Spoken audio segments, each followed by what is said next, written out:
Number 55۔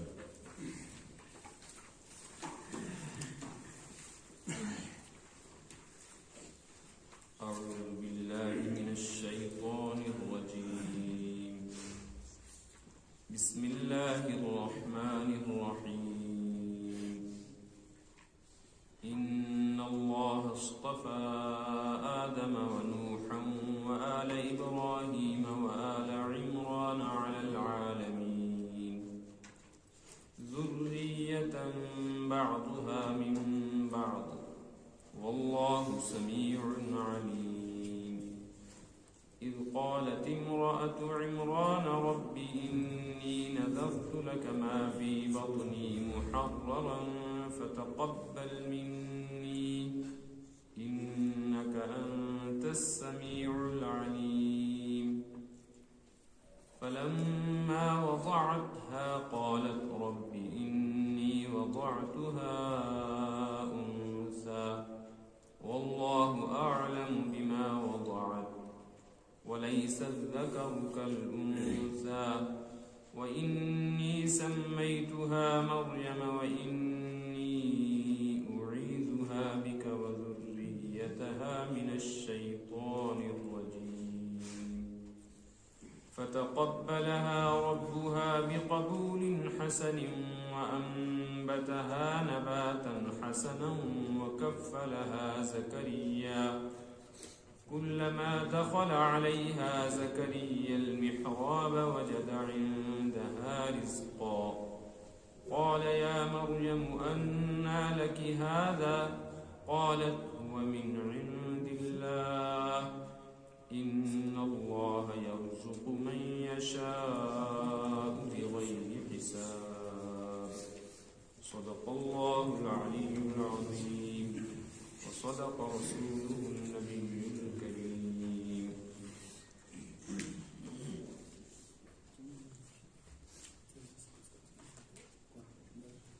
مشرکین مکہ اپنی نسبت حضرت ابراہیم علیہ السلام کی طرف کرتے تھے اور اپنے آپ کو اسی بنیاد پر ابراہیمی کہتے تھے،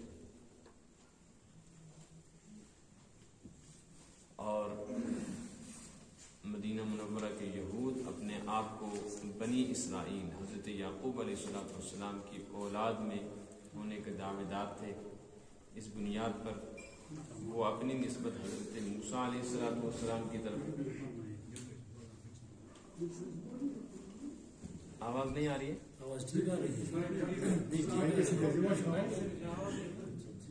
اگر آواز نہیں آئی تو آپ لوگوں کے لیے، آواز نہ آئے تو میں اس کو بند کر دوں۔ وہ میری آواز آج ایسے بھی آپ کو لگ رہی ہوگی عجیب، میں خود بیمار ہوں، آواز بھی بیمار ہے۔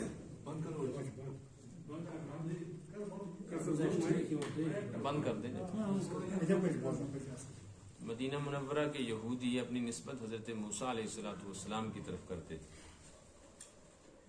اس کے باوجود یہ دونوں قومیں حضرت نبی پاک صلی اللہ علیہ وسلم کی نبوت اور رسالت کو تسلیم کرنے کے لیے تیار نہیں تھیں، تو آپ صلی اللہ علیہ وسلم کو تکلیف تھی اس بات کی کہ میں اگر ان کی ہدایت کے لیے اللہ کی طرف سے مبعوث ہوا ہوں اور میں ان کی فلاح و فوز، ان کی کامیابی اور کامرانی کی بات ان کو بتاتا ہوں، تو ان کے پاس پرانی تعلیمات بھی ہیں اور ان کی روشنی میں یہ مجھے سمجھ بھی سکتے ہیں، پہچان بھی رہے ہیں، جیسے کہ پیچھے آیا تھا یعرفونہ کما یعرفون ابناءہم۔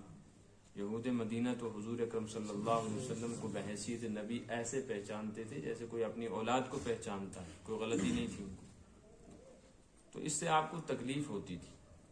یہ جو آیات آج تلاوت کی گئی ہیں، ان آیات میں ابتدائی حصہ تو آپ صلی اللہ علیہ وسلم کی تسلی کے لیے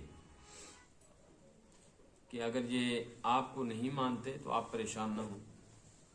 ان کوڑ مغزوں کو اور عقل کے اندھوں کو خود سمجھنا چاہیے کہ اگر یہ اپنی نسبت حضرت ابراہیم کی طرف کرتے ہیں تو حضرت ابراہیم کو، حضرت موسیٰ کو، حضرت عیسیٰ کو، حضرت نوح کو، پھر آدم علیہ السلام کو کس نے بھیجا تھا؟ تو جو ذات ان کو نبی بنا کر بھیجنے میں مختار ہے اور کسی سے مشورہ لینے کی پابند نہیں ہے، وہی ذات ہے اللہ پاک کی ذات جس نے محمد صلی اللہ علیہ وسلم کو نبی اور رسول بنا کر بھیجا ہے۔ تو نقصان ان کا ہے، آپ کا کیا نقصان؟ اور پھر آگے تقریباً یہ 2 رکوع 3 رکوع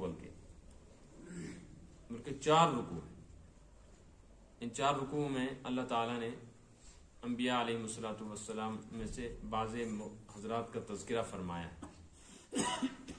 اور جیسے ان لوگوں کو تعجب ہوتا تھا حضور اکرم صلی اللہ علیہ وسلم کے نبی اور مبعوث ہو کر نبی اور رسول بنا کر مبعوث کیے جانے پر، کہ مکہ کے مشرک کہتے تھے یہ کیسے نبی ہو سکتا ہے، ہم میں پیدا ہوا، ہم میں پلا، ہم میں بڑا، ہمارے خاندان کا، ہمارے قبیلے کا ایک جوان، نہ اس نے کسی کے پاس پڑھا، نہ کوئی اس کا استاد، نہ کوئی اس کا تربیت کرنے والا، بیٹھے بٹھائے اچانک کیسے نبی بن گئے. اور وہ اس کا اظہار کرتے تھے. تو کہتے تھے اگر یہ نبی بھی ہے تو پھر نبی بن جانے کے بعد اس کو عام انسانوں کے کام چھوڑ دینے چاہیے، کھانا پینا یہ چھوڑ دینا چاہیے، شادی بیاہ چھوڑ دینی چاہیے. مالی حاضر رسول یاکل الطعام ویمشی فی الاسواق، یہ کیسا رسول ہے، کھاتا پیتا ہے، بازاروں میں چلتا ہے، خرید و فروخت کرتا ہے، شادی بیاہ ہے، بیوی بچے. تو اللہ پاک نے ان آیات میں اس کا جواب دیا ہے کہ اگر تم اس کو قابل تعجب چیز ہی سمجھو، اگر تمہارے ذہن میں یہ بات آتی ہے کہ اس کو بحیثیت نبی بھیجنا یہ بڑی تعجب کی بات ہے، تو اس سے بڑے تعجب کے کام اللہ نے کیے ہیں، تم کو اس پر کبھی تعجب نہیں ہوا کہ اللہ نے بغیر باپ کے بیٹا پیدا کر دیا. اور ایک ذات ایسی پیدا کی، نہ اس کا باپ ہے نہ کوئی ماں، تو اس کو تسلیم کرتے ہو، اس پر تمہیں اعتراض نہیں. تو جو رب اتنی قدرت والا ہے وہ اگر ان کو بحیثیت نبی مبعوث کر دے تو اس میں تم کو تعجب کیوں؟ اس لیے ان آیات میں اللہ تبارک و تعالیٰ نے حضرت عیسیٰ علیہ السلام کے متعلق اور ان کی والدہ حضرت مریم علیہ السلام کے متعلق ان کی کچھ خصوصیات اور ان کی کچھ فضیلتیں اور ان کے دنیا میں آنے کا ایک مخصوص انداز اور ان کی پرورش اور نگہداشت کا خاص طریقہ جو اللہ تعالیٰ نے غیبی نظام کے تحت بنایا تھا، اس کو اللہ پاک نے ذکر کیا. دوسری بات مفسرین نے یہ لکھی ہے کہ حضرت نبی پاک صلی اللہ علیہ وسلم پر آ کر نبوت کا سلسلہ مکمل ہو گیا. اب کسی نبی اور رسول کے آنے کی نہ ضرورت ہے نہ ایسا ممکن ہے کہ کوئی نبی اور رسول آئے. اب اس امت کو پیغمبروں کا کام کرنا ہے. تو اس امت کے 3 حصے ہیں، امت محمدیہ کے. پہلا حصہ ہے حضرات صحابہ کرام علیہم الرضوان کا. ان نے نبی آخر الزمان صلی اللہ علیہ وسلم کے ساتھ مل کر دین کا کام کیا. درمیان والا حصہ حضرت امام مہدی یا اپنے وقت کے مجددین کے ساتھ مل کر دین کا کام کرے گا. اور آخری حصہ اس امت کا حضرت عیسیٰ علیہ السلام کے ساتھ مل کر دین کا کام کرے گا. تو وہ بھی چونکہ بحیثیت نبی دنیا میں تشریف لائے تھے اور وہ دنیا سے اٹھا لیے گئے ہیں، پھر دوبارہ آئیں گے، اگرچہ بحیثیت امتی آئیں گے لیکن ان کی شان تو نبوت کی باقی ہے. اس لیے ان کو حضرت عیسیٰ علیہ السلام کے ساتھ مل کے کام کرنا ہے. وہ آئیں گے، ان کی پہچان مکمل ہونی چاہیے. تو ان کا تعارف قرآن پاک نے خوب کروایا. اور ان کے متعلق عیسائیوں نے اور یہودیوں نے جو غلط نظریات پھیلا رکھے تھے، قرآن پاک نے جگہ جگہ ان کا رد کیا ہے. آگے وہ باتیں بھی آ رہی ہیں. ایک حدیث میں ہے کیف تہلک امۃ، وہ امت کیسے ہلاک ہو سکتی ہے. انا اولھا، حضور نے فرمایا جس کے شروع میں میں آ گیا ہوں. والمہدی وسطھا، اور درمیان میں حضرت امام مہدی آئیں گے. والمسیح آخرھا، اور آخر میں حضرت عیسیٰ مسیح. مسیح حضرت عیسیٰ کا لقب ہے.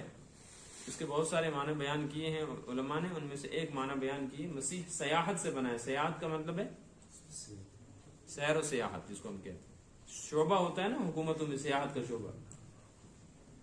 تو وہ سیاح تھے، روئے زمین کے اوپر چل پھر کر اللہ کی مخلوق تک اللہ کی بات پہنچانے کا جو کام ان کو دیا گیا تھا. اس سلسلے میں انہوں نے بہت سفر کیے، اس لیے ان کو مسیح کہتے ہیں. بعض حضرات نے لکھا مسیح اس لیے کہتے ہیں کہ مسیح کہتے ہیں مسح کرنے والے کو. لا علاج بیماروں پر اپنا ہاتھ پھیرتے تھے تو ٹھیک ہو جایا کرتے. تو وہ حدیث میں وہی آیا، والمسیح آخر، مسیح آخر میں. اچھا، دجال کا نام بھی مسیح ہے، بیچ میں آ گئی بات. دجال کو بھی مسیح کہا جاتا ہے اور حضرت عیسیٰ کو بھی. دجال کو کہا جاتا ہے دجال مسیح، اور ان کو کہا جاتا ہے عیسیٰ. دونوں جگہ مسیح کا لفظ ہے. اس کا فرق سمجھ لینا چاہیے. حضرت عیسیٰ کو جو مسیح کہا جاتا ہے اس کا مطلب ہے ہاتھ پھیرنے والا، ہاتھ پھیرنے والا، کہ وہ جس پر اپنا مبارک ہاتھ پھیرتے تھے وہ بیمار ٹھیک ہو جاتا تھا، نابینا بینا بن جایا کرتا تھا. اور دجال کو جو مسیح کہا جاتا ہے وہ مسیح بمعنی ممسوح ہے. ممسوح کا معنی ہاتھ پھیرا ہوا، ہاتھ پھیرا. اس کا مطلب کیا ہے؟ حدیث میں آیا کہ دجال جب آئے گا اس کا ایک حصہ سپاٹ ہوگا، سپاٹ میں نے بند، یہاں سے لے کے یہاں تک یہ حصہ اس کا بند ہوگا، ایسے جیسے کسی نے پلستر کر رکھا ہوگا، ایک ہی سائڈ کھلا ہوگا، ایک آنکھ سے دیکھتا ہوگا، اس لیے کانا دجال بھی اس کو کہتے. تو یہ حصہ پورے کا پورا گوشت سے بھرا ہوگا. یہ چہرے کی شکل نہیں ہوگی، ایسا لگے گا جیسے کسی نے گوشت اٹھا کے چہرے پہ لگا دیا، کسی نے ہاتھ، ایک ہی آنکھ، ایسا لگے گا جیسے کسی نے ہاتھ پھیر رکھا ہے یہ پورا. اس لیے اس کو مسیح بمعنی ممسوح، ہاتھ پھیرا ہوا کہتے ہیں. یہ الفاظ یاد رکھ لینے چاہیے. خیر اب ترجمہ دیکھیں، مطلب سمجھیں. ان اللہ اصطفى آدم و نوح و آل ابراہیم و آل عمران علی العالمین. اللہ پاک نے منتخب فرمایا ہے. استفاء کے معنی منتخب کرنا، چننا، پسند کرنا. منتخب کیا ہے اللہ نے آدم کو، نوح کو، آل ابراہیم کو، آل عمران کو، عالمین تمام جہانوں پر. پہلے یہ سمجھنا ہے منتخب کرنے کا کیا مطلب ہے.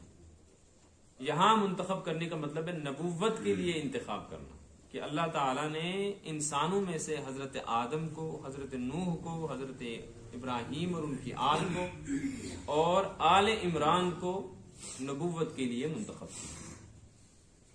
2 نبیوں کا ذکر کیا ہے، 3 کا، حضرت آدم کا، حضرت نوح کا، حضرت ابراہیم. لیکن حضرت ابراہیم کے ساتھ ذکر کیا آل ابراہیم اور آل عمران. آل ابراہیم و آل عمران کا مطلب ہے ابراہیم کی اولاد اور عمران کی اولاد.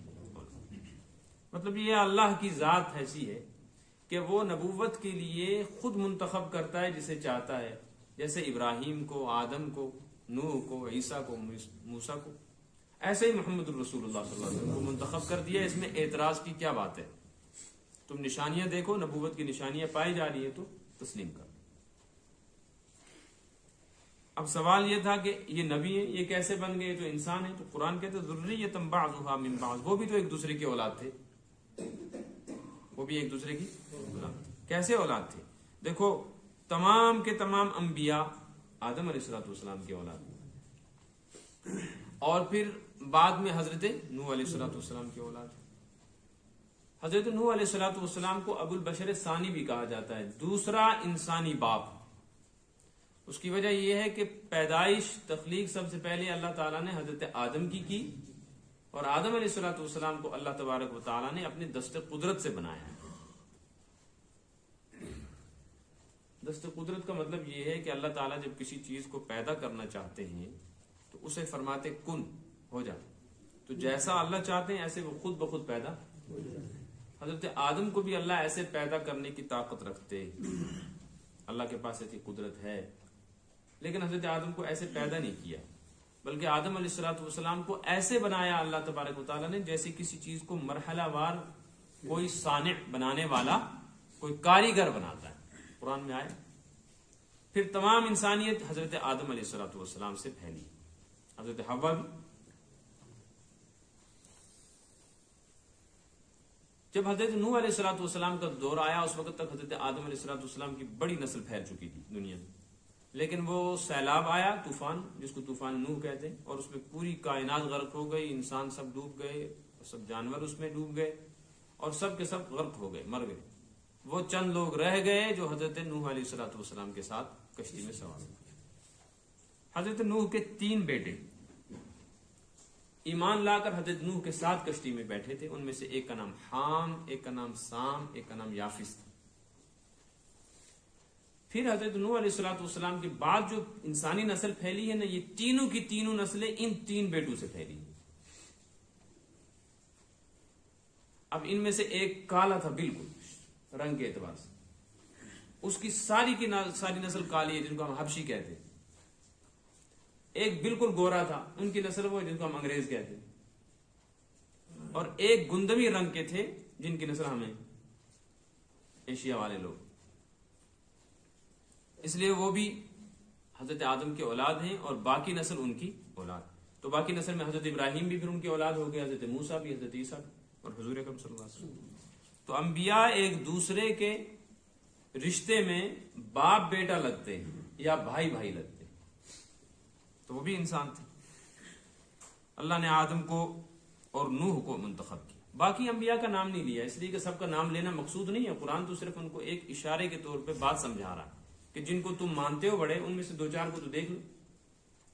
آگے فرمایا آل ابراہیم کو. آل ابراہیم سے مراد ہے ابراہیم کا خاندان، اور ابراہیم کے خاندان کا مطلب یہ ہے کہ حضرت ابراہیم کی نسل میں سے اللہ نے لوگوں کو منتخب کیا، جیسے حضرت ابراہیم کے بیٹے حضرت اسماعیل اور انہی کے اولاد میں حضور اکرم صلی اللہ علیہ وسلم، اور حضرت ابراہیم کے دوسرے بیٹے حضرت اسحاق، ان کے بیٹے حضرت یعقوب، ان کے بیٹے حضرت یوسف علیہ السلام، اور انہی میں آگے چل کر حضرت موسیٰ آئے، پھر حضرت عیسیٰ علیہ السلام آئے. آل عمران کو بھی اللہ نے منتخب کیا، عمران کی اولاد کو. عمران کون ہے؟ عمران 2 گزرے ہیں. ایک تو حضرت موسیٰ علیہ السلام کے والد کا نام بھی عمران ہے. اگر وہ مراد ہوں تو آل عمران کا مطلب ہوگا عمران کی اولاد میں حضرت موسیٰ علیہ السلام، یہودیوں کے خطاب. اور عمران ایک دوسرے بھی ہیں، یہ ہیں حضرت مریم کے باپ اور حضرت عیسیٰ علیہ السلام کے نانا، یہ بھی عمران ہے. اگر وہ مراد ہوں تو آل عمران سے مراد یہاں حضرت عیسیٰ علیہ السلام ہوں گے. سمجھ میں آ رہی ہے بات؟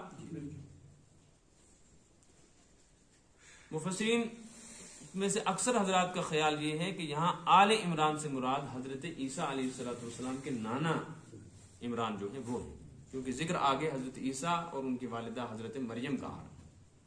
بعض حضرات فرماتے ہیں کہ نہیں، یہ خطاب اصل میں یہودیوں کو ہے، اس لیے عمران سے مراد حضرت موسیٰ، اس لیے کہ وہ تو حضرت موسیٰ ہی کے قائل تھے، انہی کو مانتے.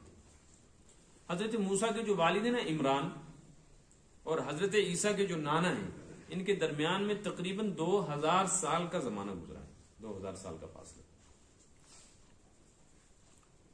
اللہ نے ان کو منتخب کیا ہے عالمین پر، تمام جہانوں پر. تو یعنی تمام جہانوں میں سے نبوت کے لیے ان خاندانوں کو اور ان لوگوں کو اللہ نے منتخب کیا. ایسے ہی قریش میں سے حضرت محمد رسول اللہ صلی اللہ علیہ وسلم، ذریۃ بعضها من بعض، یہ سب ایک دوسرے کی اولاد ہے. واللہ سمیع علیم، اللہ خوب سننے والا، جاننے والا ہے. تم جو کہتے ہو وہ بھی، اور تم جو کرتے ہو وہ. جو کہتے ہو وہ سنتا ہے، جو کرتے ہو وہ دیکھتا جاتا ہے. اب آگے حضرت عمران کی بیٹی حضرت مریم کا ذکر آ رہا ہے. اب یہاں سے ماں بیٹے کا ذکر چلے گا. اس کو پہلے سمجھ لیں کہ حضرت عیسیٰ علیہ السلام کی والدہ کا نام حضرت مریم ہے، اور مریم اس زبان میں، جس زبان کا یہ لفظ ہے، اس کے معنی ہیں دنیا سے کنارہ کش ہو کر اللہ کی عبادت کے لیے خاص ہو جانے والی. مریم کا مطلب ہے دنیا کی تمام ضرورتوں سے اپنے تعلق توڑ کر صرف اللہ کی عبادت کے لیے خاص ہو جانے والی عورت، اس کو مریم کہتے ہیں. ان کے والد کا نام عمران تھا، اور حضرت مریم کی جو بہن تھی، حضرت مریم کی جو خالہ تھی، وہ نکاح میں تھی حضرت زکریا کی. تھوڑا سا ہیر پھیر اگر آپ دھیان دیں گے تو سمجھ میں آ جائیں گے. پہلے آپ ایک چیز سمجھیں، بیت المقدس جو ہے نا، بیت المقدس، مسجد اقصی جس کو ہم کہتے ہیں بیت المقدس، تو بیت المقدس میں ہمیشہ سے انبیاء کرام علیہم الصلوات والتسلیمات رہتے تھے، وہ مرکز تھا ان کا. تو حضرت عیسیٰ علیہ السلام کے زمانے سے کچھ دن پہلے اس مسجد کے امام ہو گئے حضرت عمران، جو بحیثیت امام تھے وہاں. ان کی جو گھر والی تھی ان کا نام تھا حنا. ان کو محسوس ہوا کہ میں حمل سے ہوں، انہوں نے اپنے شوہر کے سامنے اس کا ذکر کیا. بچے یا بچی کی پیدائش سے پہلے حضرت عمران کا انتقال ہو گیا. اب جب ان کا انتقال ہوا تو دوسرا امام مسجد میں رکھنا تھا، تو دوسرا کس کو رکھتے؟ حضرت عمران کے ہم زلف کا مطلب ہے کہ دو بہنوں کے دو بھائی وہ آپس میں کیا لگتے ہیں؟ اردو میں تو ہم زلف کہتے ہیں، کشمیری میں کیا کہتے ہیں؟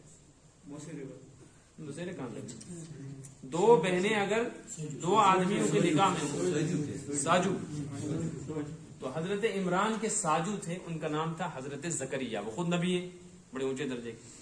تو مشورے کے ساتھ حضرت زکریا کو امام بنا دیا گیا، آپ امام رہے، وہ نبی بھی تھے اللہ. اور وہاں مسجد اقصی میں بہت سارے لوگ ایسے رہا کرتے تھے جو بالکل مخلوق سے کٹ گئے تھے اور صرف مسجد میں ہی رہتے تھے، عبادت کرتے تھے، مسجد اقصی کی خدمت کرتے تھے.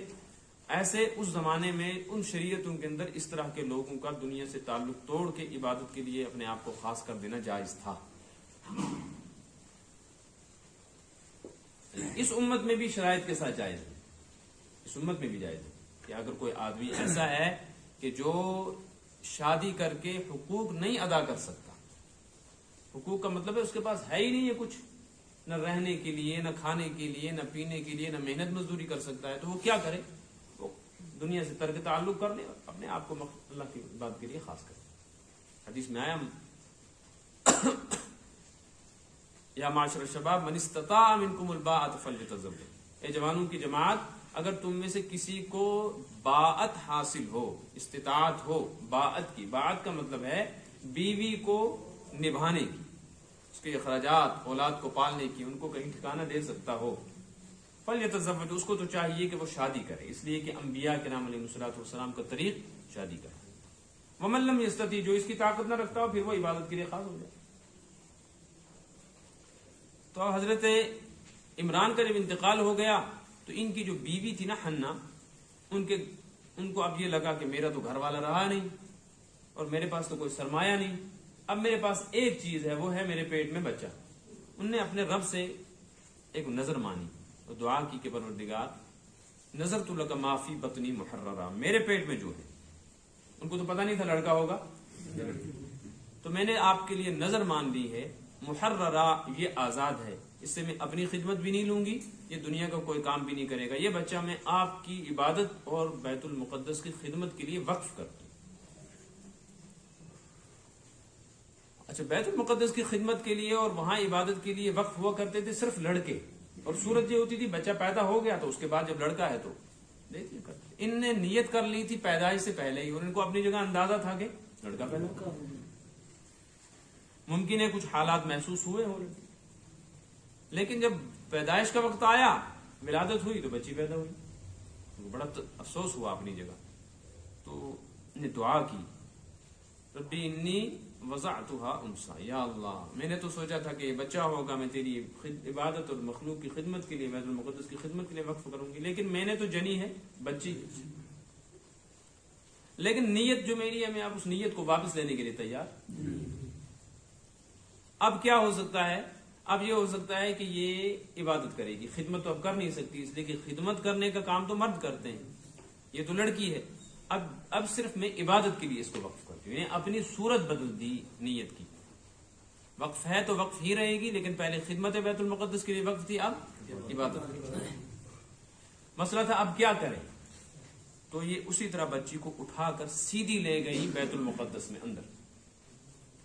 وہاں حضرت زکریا بھی بیٹھے تھے علیہ السلام، اور جو دوسرے صلحاء اور علماء اور عبادت گزار حضرات بیٹھے تھے، ان کے سامنے لے کر حضرت حنا نے اپنی یہ بیٹی رکھ لی. کیا ہے کہ میں نے یہ نیت کی تھی اور میں تو اپنی نیت پوری کرنے کے لیے اسے لے آئی ہوں، اب آپ جانیں آپ کا کام. چونکہ یہ پہلی لڑکی کی صورت میں خدمت گزار یا عبادت گزار کے اعتبار سے ایسی بالکل نوزائیدہ بچی بیت المقدس میں لائی گئی تھی، اس سے پہلے ایسا ہوا نہیں تھا. اس لیے جتنے لوگ بیٹھے تھے نا، ہر کسی کی چاہت تھی کہ اس کو میں پالوں. کوئی کرشمہ ہے اللہ کا. تو اس پہ بات بڑھ گئی، ہر کوئی چاہتا تھا خدمت میں کروں، میں اسے پالوں. حضرت زکریا علیہ الصلوۃ والسلام نے کہا بھائی اس کو پالنے کا حق مجھے زیادہ ہے، اس لیے کہ میں اس کا خالو لگتا ہوں.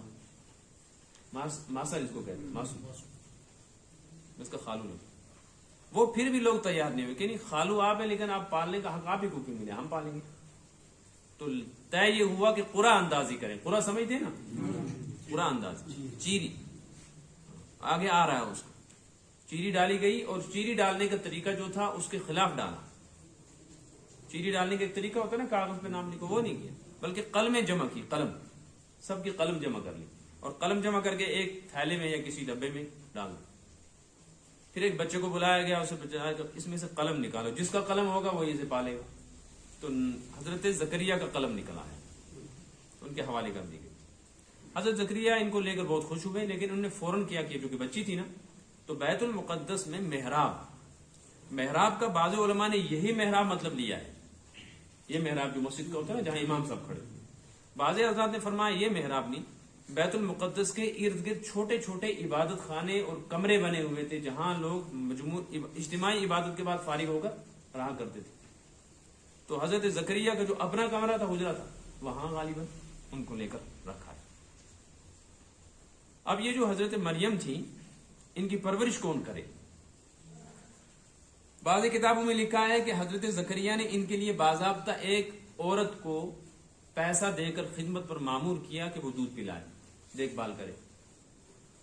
اور بعض حضرات نے لکھا نہیں، ضرورت ہی نہیں پڑی کسی کو دودھ پلانے کی. ان کی اللہ نے پرورش ایسی کی کہ نہ کسی کو دودھ پلانا پڑا، نہ کسی کو ان کی صفائی ستھرائی کرانی پڑی. ایسی ان کی پرورش. اب جب یہ تھوڑی بڑی ہو گئی تو حضرت زکریا یہ کرتے تھے کہ جب عبادت سے فارغ ہو جاتے تھے، اپنی بھانجی بھی تھی، بیٹی تھی نا، محرم تھی، جو ان کے پاس آ کر بیٹھتے تھے، ان کی تربیت کرتے تھے، پیغمبر کی تربیت میں تھی. اور جب حضرت زکریا اپنے کسی کام سے عبادت سے نکل جاتے، دروازہ بند کر کے تالا لگا دیا کرتے تھے، کسی اور کو وہاں جانے کی اجازت نہیں. اسی ماحول میں بچی تھوڑی بڑی ہوئی. اب جب بڑی ہو گئی، کھانے پینے کی ضرورتیں ہوئی، تو حضرت زکریا ان کے پاس آتے تھے، دیکھتے تھے کہ پھل رکھے ہوئے، پھل بھی بے موسم، گرمیوں کے موسم میں سردیوں کے پھل، سردیوں کے موسم میں. تعجب ہوتا تھا. تعجب اس بات سے تھا کہ ایک تو موسم نہیں ہے ان پھلوں کا، کہ مارکیٹ میں تلاش کر کے بھی یہ پھل آج دستیاب نہیں. دوسرا یہ کہ اگر میں دروازہ بند کرتا ہوں، تالا لگاتا ہوں، کوئی یہاں آ نہیں سکتا، کوئی راستہ نہیں، تو یہ پھل آتے کہاں سے؟ تو حضرت زکریا نے ان سے ایک دن پوچھا، یا مریم انا لکی ھذا، بیٹا یہ پھل کہاں سے آتے، کس طرح آتے، کس طرح انا، کس طرح آتے؟ تو حضرت مریم نے ایک دم جواب دیا، کہنے لگے قالت ہوا من عند اللہ، اللہ کے پاس سے آتے. تو اللہ کے پاس سے جب آتے ہیں تو پھر موسم کوئی چیز نہیں، موسم کے پابند ہم ہیں، اللہ تعالیٰ موسم کا پابند نہیں. دوسری بات یہ کہ اللہ کے پاس سے جب آئیں گے تو پھر دروازہ کون سی چیز ہے؟ دروازے کی وجہ سے وہ کوئی رکاوٹ تھوڑی ہوگی. اور ایک مطلب اس کا یہ ہے کہ ہوا من عند اللہ، خالو جان یہ زمینی پھل نہیں ہے، یہ اللہ کے پاس سے جنت کے پھل آئے ہیں. اسے پتہ چلا کہ حضرت مریم کی پرورش جو ہوئی ہے وہ جنت کے میووں سے ہوئی. یہ میرے ذہن میں یہ بات آئی، ممکن ہے یہ غلط بھی ہو، میرے ذہن میں نے کہیں پڑھا نہیں، ممکن ہے یہ غلط ہو، اور ممکن ہے کسی نے لکھا بھی ہو. ہوا من عند اللہ کا ایک ترجمہ یہ بھی اللہ کے پاس سے، اللہ کی طرف سے آئے، فرشتے لے کے آتے.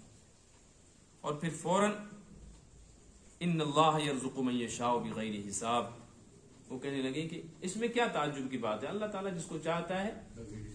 اب یہاں بے حساب کا ترجمہ بے حساب نہیں ہے، بے حساب کا مطلب ہے بے قیاس، یعنی انسانی عقل اور فہم وہاں نہیں پہنچ سکتی جہاں سے اللہ عطا فرماتے. اور اس کو قرآن پاک میں 28ویں پارے میں حق تعالی شانہ نے فرمایا بھی ہے، وَمَن يَتَوَكَّلْ عَلَى اللَّهِ فَهُوَ حَسْبُهُ إِنَّ اللَّهَ بَالِغُ أَمْرِهِ قَدْ جَعَلَ اللَّهُ لِكُلِّ شَيْءٍ قَدْرًا، کہ جو شخص اللہ پر بھروسہ کر لیتا ہے اللہ اس کے لیے کافی ہے. ان اللہ بالغ امرہ، اللہ اپنے کام کو پورا کرنے کی پوری طاقت رکھتا ہے. وَيَرْزُقْهُ مِنْ حَيْثُ لَا يَحْتَسِبُ، پھر اللہ جب دینے پہ آتا ہے ایسی جگہ سے دیتا ہے جہاں سے انسان کا وہم و گمان بھی نہیں ہوتا کہ ملے. جیسے ایک صحابی کے بارے میں آتا ہے کہ وہ بڑے پریشان تھے اور ان کے پاس گھر میں کچھ کھانے کے لیے بھی نہیں، تنگ دستی، بھوک، فاقہ، پیاس. اب وہ اسی قسم پرسی اور پریشانی اور اضطراب کے عالم میں اپنے گھر میں بیٹھ کر سوچ رہے تھے میں کیا کروں، ٹوٹا پھوٹا مکان. تو روایت میں ہے ایک چوہا آیا، وہ چوہا آیا، آ کر اس نے اپنا منہ کھولا اور اس میں سے ایک اشرفی یا ایک دینار سونے کا یا چاندی کا ایک سکہ سامنے ڈالا اور تھوڑی دیر بیٹھا رہا، پھر چلا گیا. ان کو تعجب ہوا، چوہے نے کیا کیا، کہاں سے لایا، یہ بیٹھ گئے، دیکھتے رہے یہ کیا ہے، ہاتھ نہیں لگایا چونکہ اپنی بھی پریشانی تھی. تھوڑی دیر میں وہ چوہا دوبارہ آیا، پھر ایک سکہ ڈالا اور پھر دیکھتا رہا صحابی کو. صحابی نے نہ سکہ اٹھایا نہ اسے کچھ کہا، تو وہ دوبارہ چلا گیا. اس طرح وہ آتا جاتا رہا 17 مرتبہ یا 16 مرتبہ گیا، 16 مرتبہ آیا اور سکے ہر دفعہ ساتھ لے کے آیا، اور جب آخری مرتبہ آیا نا تو آ کر بیٹھ گیا، لیکن صحابی نے سکے اٹھائے نہ گنے نہ اس کو بھگایا. تو یہ اب دوبارہ گیا اور اندر سے جا کر اب کی مرتبہ جب آیا تو وہ میں بٹوا کہوں گا، یعنی تھیلی لایا اور وہ لا کر وہ ڈال دی کہ بس میرے پاس اتنا ہی تھا تھیلی میں جو میں نے دے دی. تو صحابی نے ایک دم کوئی برتن تھا، کوئی پیالہ تھا، وہ فوراً اس پہ رکھ لیا، چوہا چلا جمع کر لیا. حضور اکرم صلی اللہ علیہ وسلم کی خدمت میں حاضر ہوں کہ یا رسول اللہ صلی اللہ علیہ وسلم ایسا ہوا. حضور نے فرمایا بس اللہ کی طرف سے تمہیں عطا کیا. دیکھو چوہا کسی کو دیتا نہیں ہے، چوہا تو گھر کی غذائیں کھا جاتا ہے، لیکن جب اللہ پر کوئی بھروسہ کر لے تو نقصان دینے والی چیز فائدہ پہنچاتی. یہ واقعہ بیان کیا ہے. یہ تو حضرت مریم کی پیدائش اور ان کی پرورش کا واقعہ ہے. آگے پھر تفصیل آ رہی ہے حضرت عیسیٰ کی پیدائش اور حضرت زکریا کی پیدائش. یہ جو حضرت زکریا علیہ السلام، حضرت یحییٰ کی، حضرت زکریا علیہ السلام خود صاحب اولاد نہیں تھے، ان کے گھر میں اولاد نہیں. اب انہیں کو بیٹا بنا لیا تھا، بیٹی بھی بنا لیا تھا، میری بیٹی بھی ہے، بیٹا بھی ہے، میری حقیقی بھانجی بھی ہے. تو یہ سارا منظر دیکھ کر آگے قرآن بیان کر رہا ہے کہ پیغمبر کو ایک تحریک ملی اور انہوں نے حضرت مریم کے پاس بے موسم پھل دیکھ کر بے موسم عمر میں اللہ تعالیٰ سے اپنے لیے اولاد مانگی، تو اللہ تعالیٰ نے ان کو اولاد دی. اے یہود و نصارہ تم دیکھو، جیسے زکریا علیہ السلام کو اتنی لمبی عمر، 120 سال کی عمر، بیوی کی عمر 99 سال، یہ کتاب میں اس عمر میں ان کو اولاد مل رہی ہے. اور ایک بچی باپ کی عدم موجودگی میں اس کی وفات کے بعد پیدا ہوتی ہے، پھر اس کو اللہ تعالیٰ کس طرح بے موسم روزی پہنچاتا ہے، پھر اس کے پیٹ سے کیسے بغیر نکاح اور شادی کے اللہ تعالیٰ فرشتے کے ذریعے سے حضرت عیسیٰ کی پیدائش کرواتا ہے. تو یہ سارے تعجب کے کام ہیں نا، ان پر تو تم کو کبھی تعجب نہیں ہوا، ان کا کبھی انکار نہیں کیا. اور محمد الرسول اللہ صلی اللہ علیہ وسلم نے بحیثیت نبی اپنا تعارف کرایا تو تم کو تعجب ہوتا کہ یہ کیسے نبی ہو سکتا ہے. تو تمہاری عقل کی کمی ہے. قرآن نے ان آیات میں یہ مضمون بیان کیا. یہ آگے تک چلا جائے گا، 4 رکو. ترجمہ دیکھیں. ان اللہ اصطفیٰ آدم، یقیناً اللہ نے ہی منتخب کیا ہے آدم کو اور نوح کو، یعنی انتخاب یہ نبوت کے لیے بحیثیت نبی، اور آل ابراہیم کو اور آل عمران، عمران کے خاندان کو اور ابراہیم کے خاندان کو، عیال کو، تمام جہانوں پر، ذریتم تمام جہانوں پر، یعنی تمام کائنات میں یہی ایک خاندان ہے جس میں اتنے انبیاء آئے. ذریتم بعضها من بعض، یہ سب ایک دوسرے کی اولاد ہیں.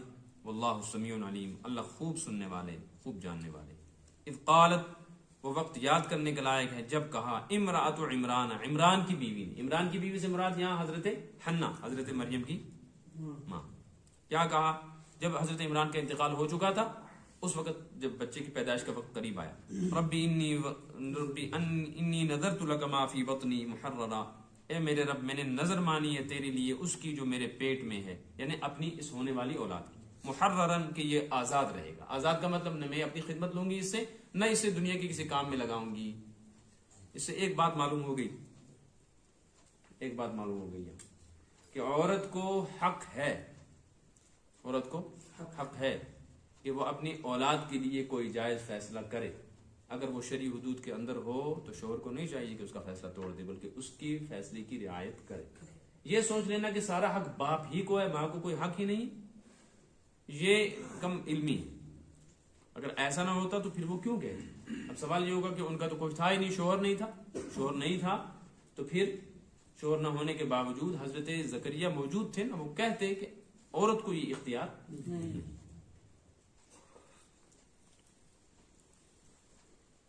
فتقبل منی، لہذا آپ اس کو قبول فرما لیجئے، یہ میری اس نظر کو قبول فرمائیے.